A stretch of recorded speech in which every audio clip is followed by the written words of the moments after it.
Assalamualaikum warahmatullahi wabarakatuh. Jumpa lagi dengan channel Yudi Priyanto. Semoga teman-teman selalu dalam keadaan sehat walafiat dan selalu dalam lindungan Allah Subhanahu wa Ta'ala. Sebelum menyaksikan video ini, mohon kiranya tekan subscribe, like, dan komen. Bagi yang sudah tekan subscribe dan like, kami mengucapkan banyak-banyak terima kasih. Saya sekarang berada di Masjid Ulul Azmi Pangkalan Kerinci sambil melihat-lihat pesona Masjid Ulul Azmi pada malam hari. Yuk kita simak yang berikut ini. Pada suatu hari Rasulullah SAW ditemui oleh malaikat Jibril. Rasul pun bertanya, "Ada apa wahai Jibril?" Jibril menjawab, "Wahai Muhammad, sesungguhnya hari ini Allah Subhanahu wa Ta'ala sedang mengobarkan nyala api neraka, dan seluruh para malaikat amat ketakutan. Mereka tidak tahu harus bagaimana. Untung aku ingat," kata Jibril, "bahwa engkau Muhammad adalah sumber cinta dan sayang Allah Subhanahu wa Ta'ala kepada alam semesta. Dengan alasan itu aku kesini, bertabaruk mengambil berkah dengan cinta Allah kepada dirimu, ya Rasulullah, ya Muhammad." Rasulullah terdiam beberapa saat, kemudian bertanya lagi, "Wahai Jibril, ceritakan padaku bagaimana neraka itu sesungguhnya." Jibril menjawab, "Wahai Muhammad, neraka itu bagaikan lubang-lubang yang terdiri dari 7 tingkat. Jarak antara satu lubang dengan yang lain ialah perjalanan 70 tahun. Lubang paling bawah adalah lubang yang paling panas." Nabi SAW meneruskan pertanyaannya, "Lalu siapakah penghuni lubang-lubang neraka itu, wahai Jibril? Sampaikan kepadaku, Jibril." Jibril menjawab, "Lubang yang paling bawah diciptakan untuk orang-orang munafik. Lubang yang berikutnya untuk penyembah berhala, lalu untuk penyembah bintang dan matahari."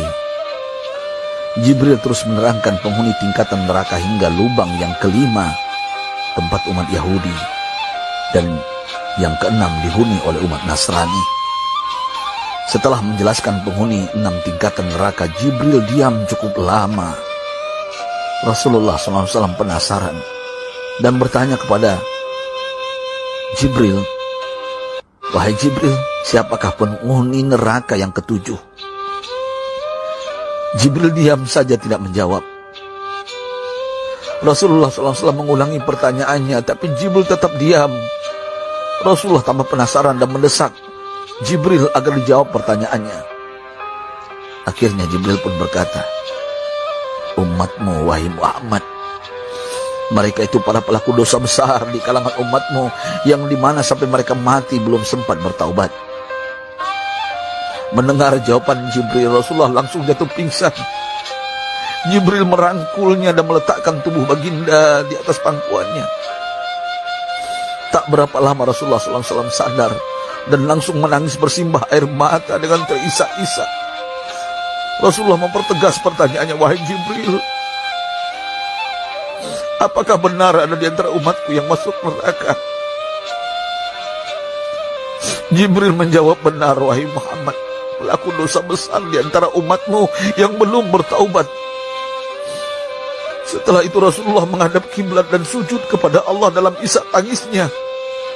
Sesekali dengan suara pelan beliau membisikkan kata-kata, "Ummati ya Rabb, ummati, ummati, ummati." Beliau SAW tidak mengangkat kepalanya dalam keadaan seperti itu selama 3 hari 3 malam, kecuali setiap Bilal bin Rabah mengumandangkan azan, barulah beliau bangkit untuk menjadi imam, dan setelah itu kembali sujud lagi. Pada hari ketiga Abu Bakar menyadari hal ini, beliau mengetuk pintu Rasulullah dan mengucapkan salam 3 kali, namun tidak terdengar jawaban. Abu Bakar sedih dan berseru di hadapan pintu Nabi besar Muhammad SAW, "Apakah ada jalan untuk masuk ke rumahmu ya Rasulullah?" Tetap tidak ada jawaban. Di jalan Abu Bakar bertemu sahabat Umar. "Mengapa engkau menangis, wahai Abu Bakar?" kata Umar. Abu Bakar menceritakan keadaan Rasulullah SAW.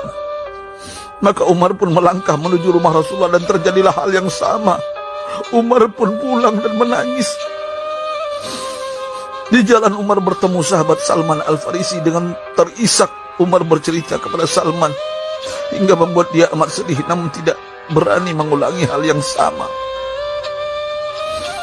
Salman melangkah menuju rumah Fatimah radhiyallahu anha dan menceritakan hal itu. Setengah berlari Fatimah menuju rumah ayah tercinta dan mengetuk pintu sambil mengucapkan salam. Mendengar suara lembut putri tercinta, sejuklah dada Rasulullah. Beliau bangkit dari sujud dan membuka pintu. Alangkah terkejutnya Fatimah melihat Rasulullah ayah tercinta amat kurus dan pucat. Fatimah memeluknya lalu menangis, "Wahai ayah, apa yang terjadi? Mengapa engkau amat sedih seperti ini?" Rasulullah kembali menangis dan berkata dengan suara lirik, "Wahai Fatimah, belahan jiwaku, bagaimana mungkin aku tidak sedih sedangkan Jibril mengatakan akan ada kelak umatku yang akan masuk neraka." Subhanallah, betapa besar cinta Rasulullah kepada kita umatnya. Sahabatku, Rasulullah mencintai kita. Antaman ma'aman ahbabta, engkau akan berkumpul dengan orang yang kau cintai. Mari kita mencintai baginda Nabi besar Muhammad SAW yang mencintai kita umat yang tidak rela kita masuk neraka. Mari kita mencintai beliau dengan berselawat. Sahabatku, sampaikan, Rasul mengajarkan kepada kita, "Man dalla ala khairin falau mislu ajri fa'ili." Siapa yang menunjukkan kepada kebaikan, maka dia akan mendapatkan pahala seperti orang yang mengerjakannya. Mudah-mudahan ini menjadi pahala jariah bagi kita.